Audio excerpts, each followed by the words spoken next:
Hello students. Today in this video we'll discuss the first chapter of Business Studies of class 11th Business, Trade and Commerce.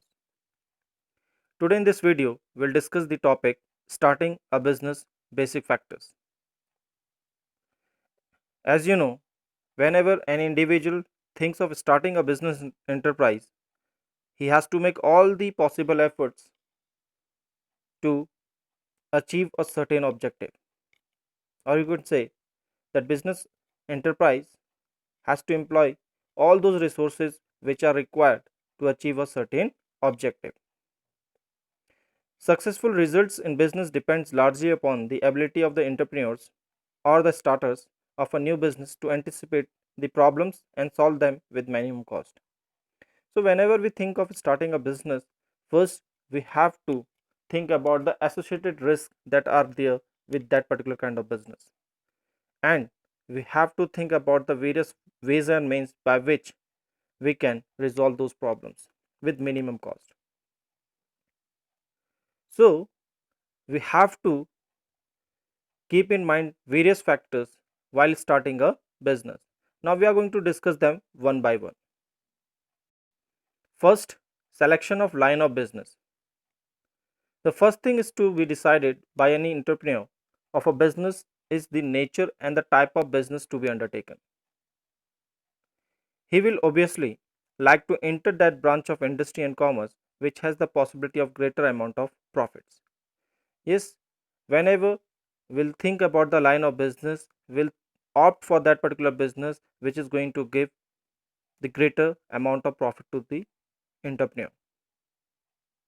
The decision will be influenced by the customer's requirement in the market and also the kind of technical knowledge and interest the entrepreneur has for producing a particular product. So, entrepreneur is going to opt for that particular kind of business or that particular line of business in which he or she is having a perfect knowledge, technical skill. He knows about the market condition of that product. He knows how to make the production of that particular product. So basically, you have to opt for that particular line of business in which you think you are capable of facing the challenges around the environment. So the first thing that has to be decided by the entrepreneur is the selection of line of business which he or she is capable of performing in the market. Second is the size of the firm. Now, when you talk about the size of the firm or the scale of its operation is another important decision to be taken at the start of the business. Some factors favors a large size whereas other tends to restrict the scale of the operation. If the entrepreneur is confident that the demand for the proposed product is likely to be good over time and he can arrange the necessary capital for business, he will start the operation at a larger scale. If the market conditions are uncertain and risks are high, a small size business would be better choice. Now, whenever we are thinking of starting a business, the second thing that comes to the mind is the size of the firm. At what level or at what size you are going to do your business. Either you want to go for the large scale business or you want to go for a small scale business. So, if you find as an entrepreneur that whatever product you are going to produce has a large market or has a high demand in the market, then you can go for bulk production or you can say you can go for large scale production. On the other hand, if you find that some sort of risk is there, may be you could not find that much demand in the market, so you can start with the small scale operation. The second thing, the capital requirement. If you think that you can arrange that much capital that is being required for large scale operation, it is in your capacity, then you can start with large scale operation. And on the other hand, if you find some kind of difficulties in arranging the capital for the same, so you can start with the small scale enterprise. So the second point that you have to keep in mind is the size of the firm, either large scale or small scale. The third point that will come to your mind is the choice of form of ownership. With respect to ownership, the business organization may take the form of a sole proprietorship, partnership, or joint stock company. Each form has its own merits and demerits. The choice of the suitable form of ownership will depend on such factors as the line of business, capital requirements, liability of owners, division of profits, legal formalities, continuity of business, transferability of interest, and so on. So, this is also a point that has to be taken into consideration while selecting or while starting a business. That is what the choice of ownership. Like, for example, if you think that you are alone capable of handling the business affairs, you have that much capital to start a business, then you can opt for sole proprietorship form of business, means a single owner form of ownership. If you think you are capable of managing the business affair alone, you don't need the support of any other individual, then you can opt for sole proprietorship form of business. If you want to have the taste of the profit alone, then you can go for sole proprietorship form of business. But if you think that you need the support of someone while taking decisions, you need the assistance that someone should contribute towards the capital of the business, then you can go for partnership form of business. If you think that you want to go for a large scale business or large scale operation, then you can opt for joint stock company.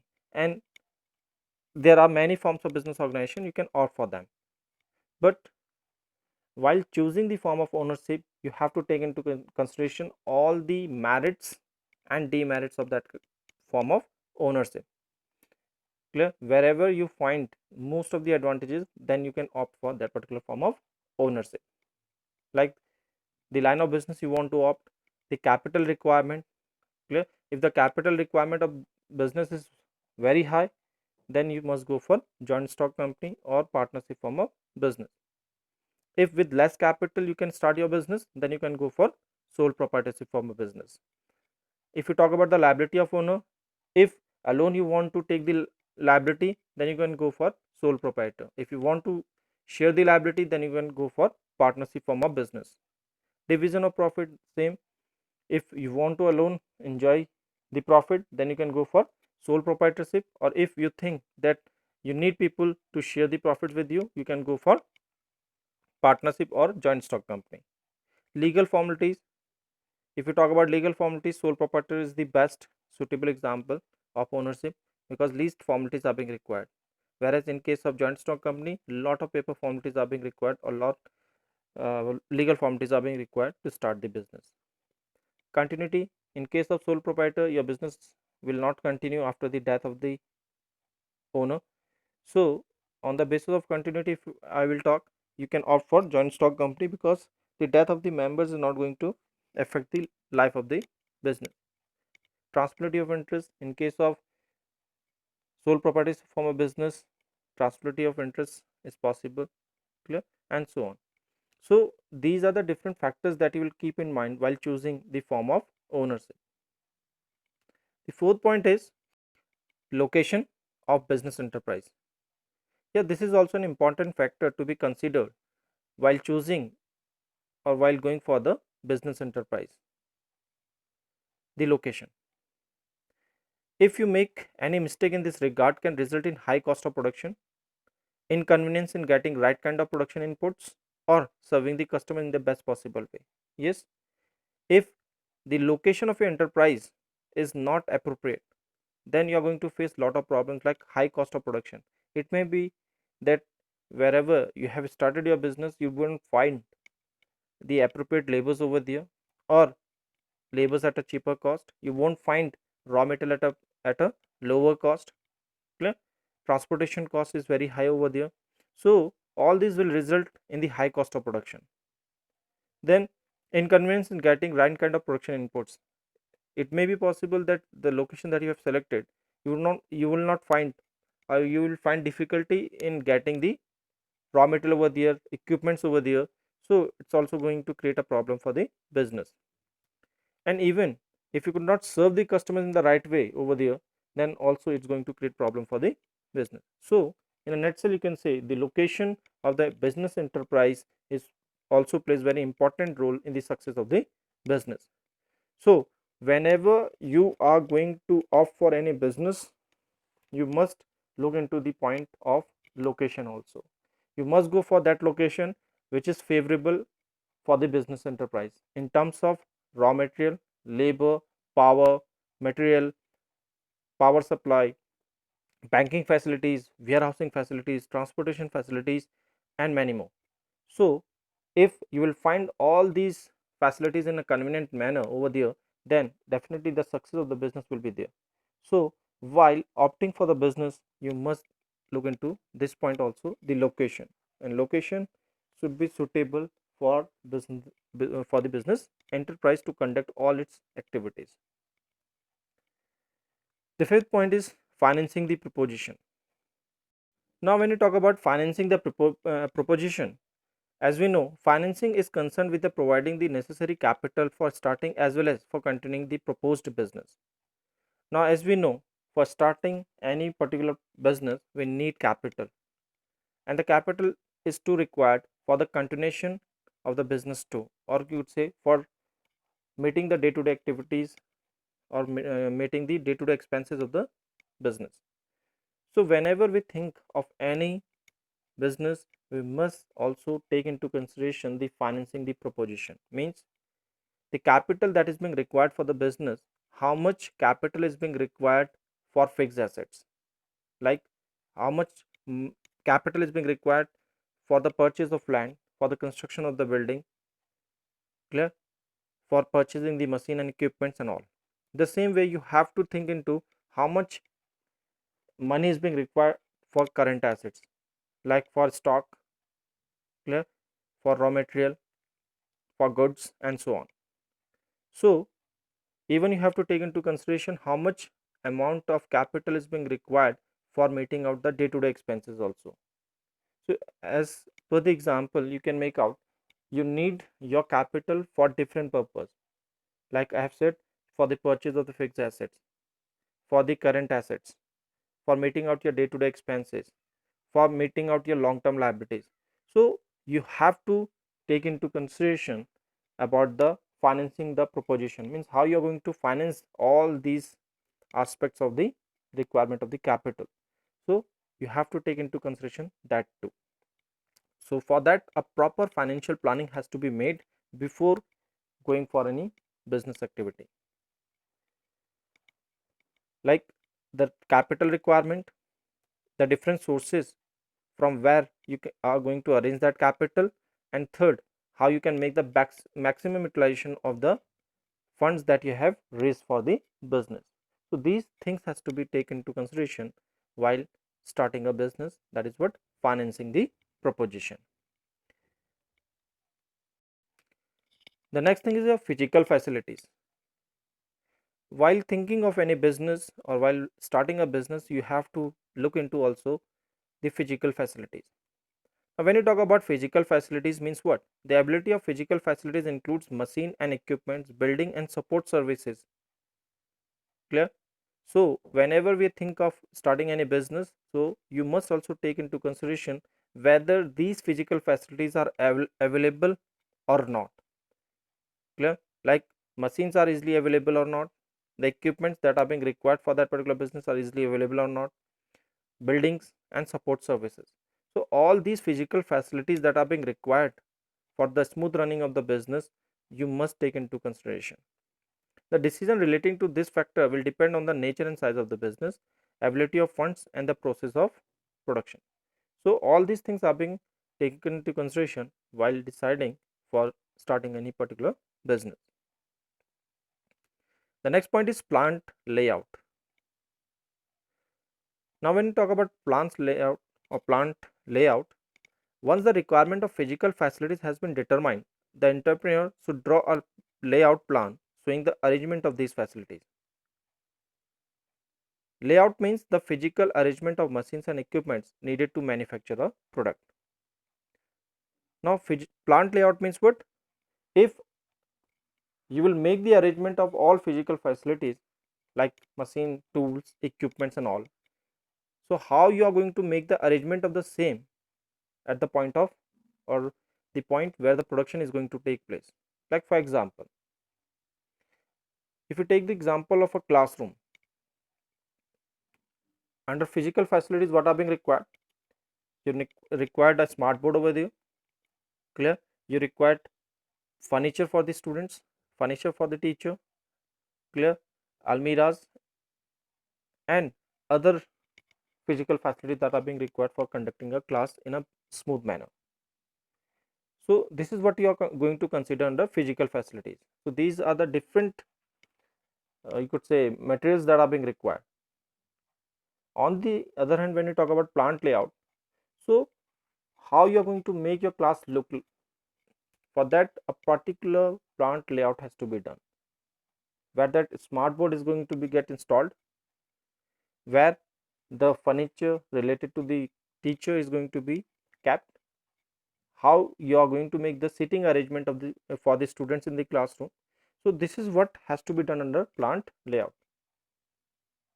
So after doing the plant layout or the class layout, basically here as per the example class layout, so when someone will enter into that room, clear, he will make up the mind that this is what the class is all about, this is how the class to be arranged. So a proper layout has to be planned out. So whenever we think of any business, we make the arrangement of the, after making the arrangement of the physical facilities, so you, the next thing that has to be keep in your mind is the plant layout. Means you have to make a plan how you are going to make the proper arrangement of all these physical facilities in that particular business, clear.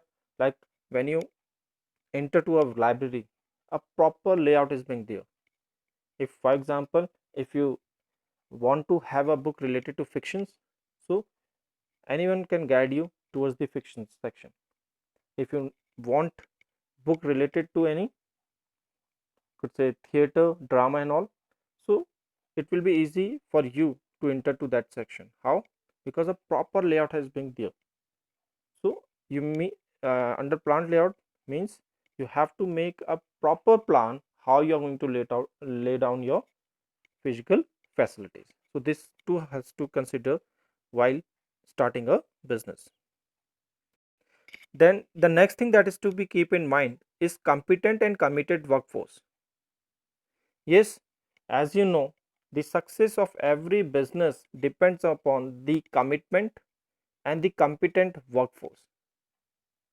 So what the business has to do, clear, it has to convert all the physical resources and the financial resources into desired output, and that can only be achieved when you will have a competent and committed workforce, clear. So what has to be done, you have to plan, clear, about how you can motivate your individuals, how you can train your individuals so that they can give the best of them. So under this you have to make a plan that how you are going to make the training possible for your workers, employees, how you are going to make, or how you are going to motivate them.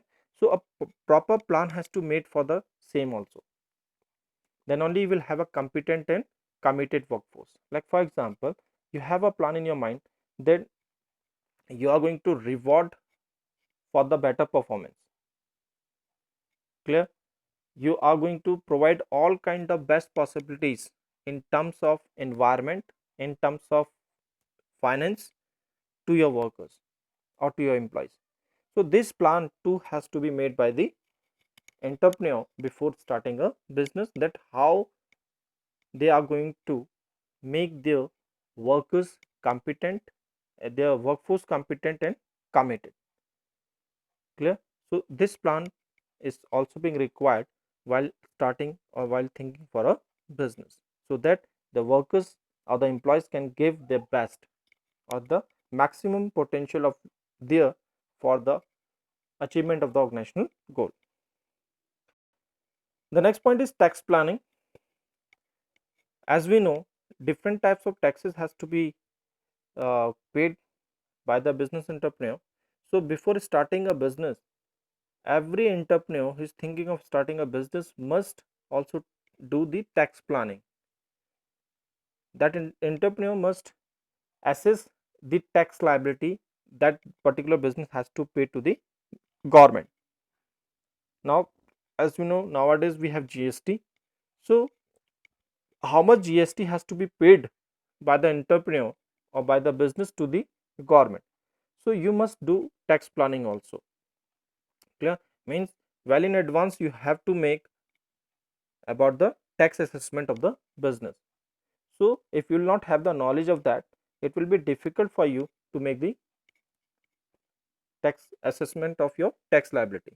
So being a good entrepreneur, you must also think for tax planning, because under law you have to pay tax, and whatever decision you are going to take in future, if you will not have the knowledge of the tax planning, then it will be difficult for you to take appropriate decisions.